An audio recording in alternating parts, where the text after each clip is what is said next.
Assalamualaikum warahmatullahi wabarakatuh.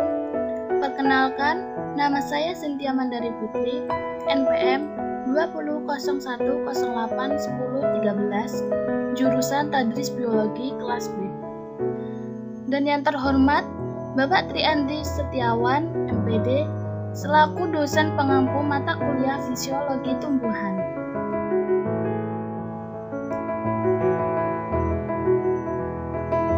Di sini saya akan mempresentasikan tentang fotosintesis, harvesting sunlight, dan asimilasi CO2.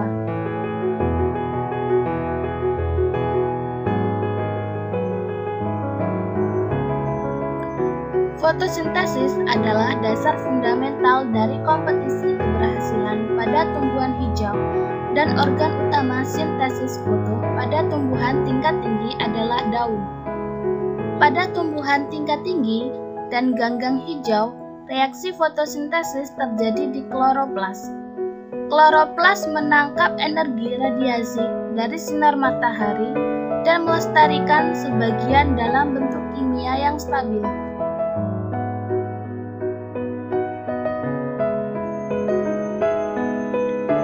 Energi yang dihasilkan oleh reaksi yang bergantung pada cahaya selanjutnya digunakan untuk mereduksi karbon dioksida anorganik menjadi karbon organik dalam bentuk gula.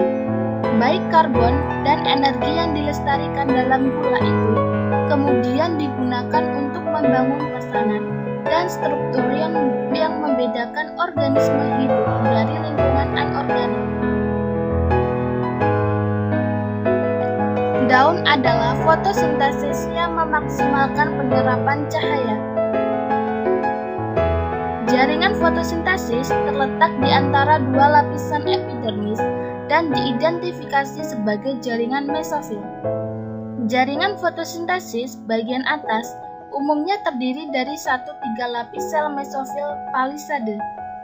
Sel palisade adalah sel silindris memanjang dengan sumbu panjang perpendikular ke permukaan daun. Cahaya pertama dipantulkan oleh permukaan yang berhubungan dengan sel daun. Yang kedua, cahaya yaitu tidak dipantulkan tetapi melalui antara volume air sel mesofil dan ruang udara yang mengelilinginya. Maksudnya yaitu terutama di mesofil spons yang akan dibengkokkan oleh pembiasan. Yang ketiga, cahaya mungkin tersebar ketika menyerang partikel atau struktur dengan diameter yang sebanding dengan panjang gelombangnya. Semakin lama jalur cahaya meningkatkan kemungkinan bahwa setiap foton yang diberikan akan diserap oleh molekul klorofil sebelum itu dapat dilepas dari daun. Di dalam sel mesofil daun tumbuhan, kloroplas adalah organel yang mengubah energi cahaya menjadi ATP dan NADPH untuk mengubah CO2 menjadi gula.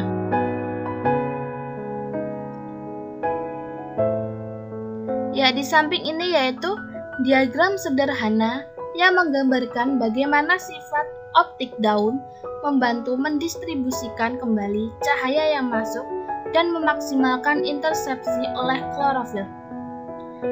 Pada petunjuk gambar A, foto menyerang kloroplas dan diserap oleh klorofil. Dan pada tanda tanah B, yaitu efek saringan sebuah foton melewati lapisan pertama sel mesofil tanpa diserap.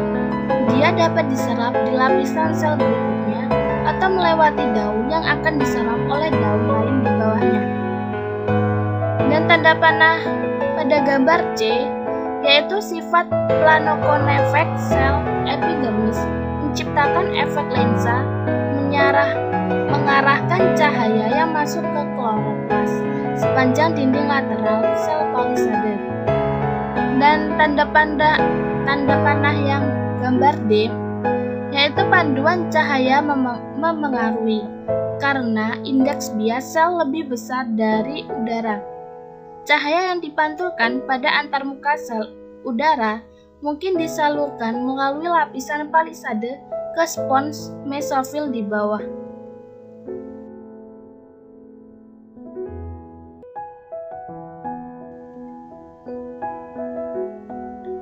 Fotosintesis adalah proses oksidasi reduksi. Fotosintesis dapat dilihat sebagai reduksi fotokimia CO2. Energi cahaya digunakan untuk menghasilkan ekuivalen pereduksi kuat dari H2O cukup kuat untuk mereduksi CO2 menjadi karbohidrat. Energi tambahan untuk reduksi karbon diperlukan dalam bentuk ATP yang juga dihasilkan dengan mengorbankan cahaya.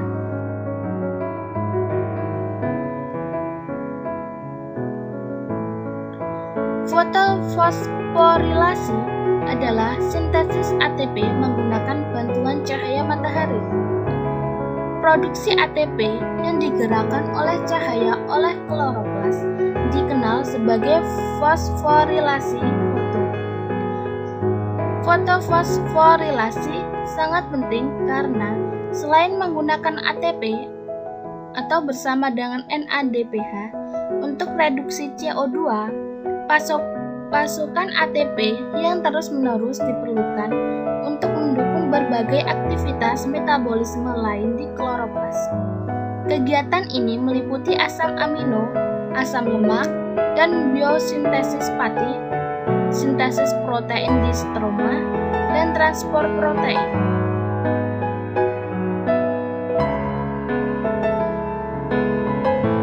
Pembentukan ATP dalam hubungannya dengan transfer elektron non-siklik dikenal sebagai fotofosforilasi non-siklik.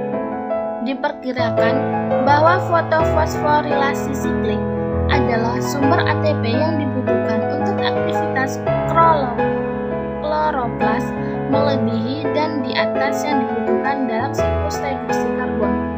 Karena fotofosforilasi non-siklik menghasilkan produksi ATP dan NADPH, sedangkan fotofosforilasi siklik tidak menghasilkan NADPH.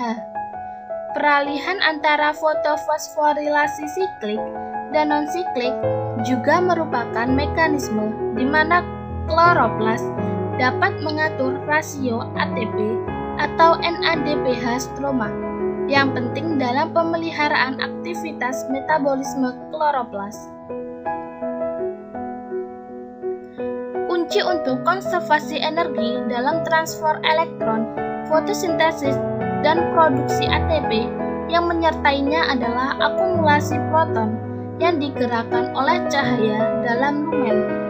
Ada dua mekanisme utama yang menjelaskan akumulasi proton ini, yaitu oksidasi air, di mana dua proton disimpan ke dalam lumen untuk setiap molekul air yang teroksidasi, dan pompa proton sitokrom.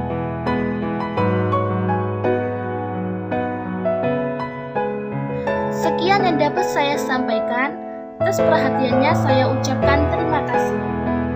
Wassalamualaikum warahmatullahi wabarakatuh.